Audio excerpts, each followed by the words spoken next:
I may be a little late to the party since these came out 5 years ago, but I finally had the opportunity to try the Slate VSX headphone system. And in today's video, I'm going to share my thoughts on whether or not I got them, whether or not you should get them, and I might pontificate on how a $250 pair of headphones intersects with history, science, engineering, and human ingenuity itself. So if any of that sounds interesting, stay tuned, because we're about to get into it.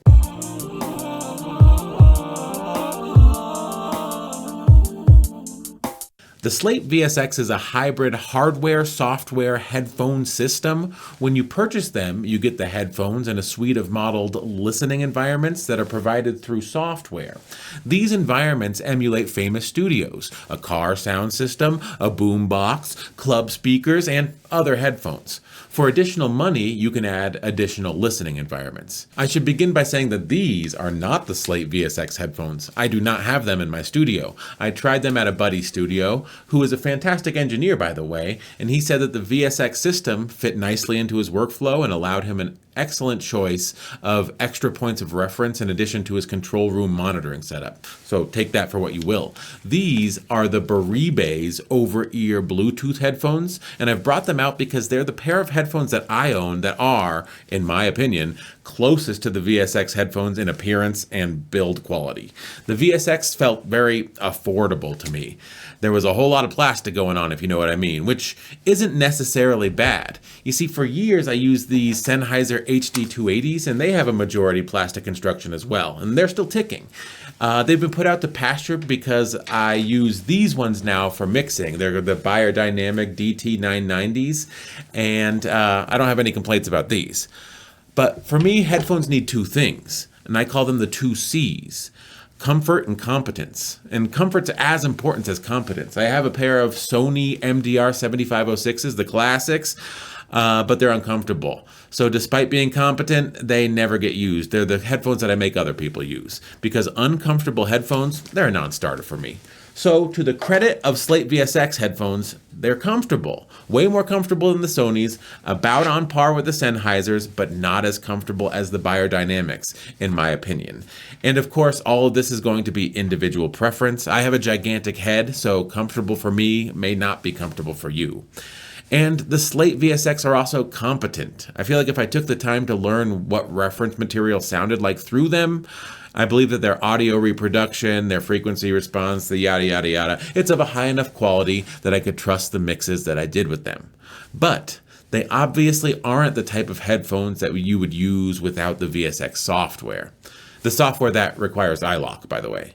So let's get into the software, shall we?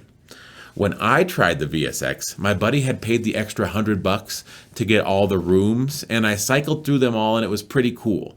Now, I'm familiar with binaural psychoacoustic trickery, so I wasn't really blown away by the software like some people are when they first hear it.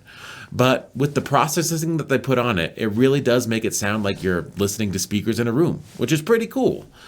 And for the headphone modeling, it felt more like traditional DSP, like something you'd get with SonarWorks, but I suppose it could be useful as well. Now, the car and the hi-fi and the club settings, that wouldn't be something I would use, but for some people, I could see where they would reference a bunch of presets like these if they just wanted to be absolutely sure that their work would translate before declaring their mix finished. But therein lies the rub.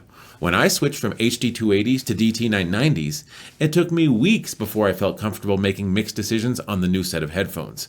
I had to learn what my favorite music sounded like on the new audio source, and I feel like when you apply processing to your signal, whether that is in the form of room correction, room emulation, or even creative mixing decisions, the environment you've trained to mix in is completely disrupted. While the VSX system gives you a lot of options, I'm not convinced that you really need any of them as long as you begin by knowing your room and knowing your headphones. While correction like VSX may flatten frequency responses, you'll need to learn to compensate your mixing approach to deal with this flattening. Therefore, while the VSX offers a multitude of different virtual mixing environments, it also compels you to learn each one if you want to make mix decisions that will work for you. And that seems like too much work to me. Oh, and there's one more thing. On July 20th, 1969, Neil Armstrong stepped off of the lunar module and said these famous words. It's one small step for man, One giant leap for mankind. It's an iconic piece of 20th century audio. And why do I mention this? Well, let's jump into the computer and I'll show you. Okay, so we have the classic phrase here, and I'll play it for you. It's one small step for man, one giant leap for mankind. And if I go into my voiceover track here, open it up, and apply some processing, I can approximate the sound that comes from the moon. Let me show you the processing I applied. If you want to use this processing, just copy it note for note in the chain. I won't even charge you $250 for it. And finally, this one. So all I have to do is unbypass these, and that's one small step for man, one giant leap for mankind. But here's the thing, I'm not on the moon. I may have emulated the lunar environment and audio, but I'm definitely not on the moon. I'm still here in my basement in suburban Denver, Colorado. And don't get me wrong, the moon is an impressive place, but what's more impressive is what we did there, which of course was driving around, hitting a few golf balls, and flying the American flag. And these world-famous studios are also impressive places, but what's more important is what gets done there, making music that touches the hearts and minds of people all over the globe. Because places don't make music, people do. So in 2026, I think a good thing to focus on is making music for humans, by humans. If a virtual mixing environment will help you overcome the burdens imposed by your poorly treated mixing space, then by all means, get Slate VSX headphones, or any headphones for that matter. They're all pretty good at that, and some of them don't even require iLok to function as intended. But perhaps the best reason to get Slate VSX is so that you can feel like you're in a world-famous recording studio from wherever you are. And if these headphones make you feel that way, then they're a must-buy. But the important thing is that you realize what you can and can't live without.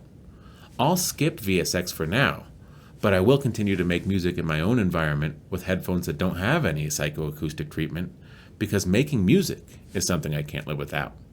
And it's something I suspect you can't live without either. So we may not have gone to the moon in this video, but I sure hope it felt that way. And before I go, I would kindly ask you to like and subscribe, and let you know that affiliate links for everything that I discussed are in the description. It's a good way to support the channel at no extra cost to you. So click on them if you're itching to make a purchase or whatever. Okay, bye.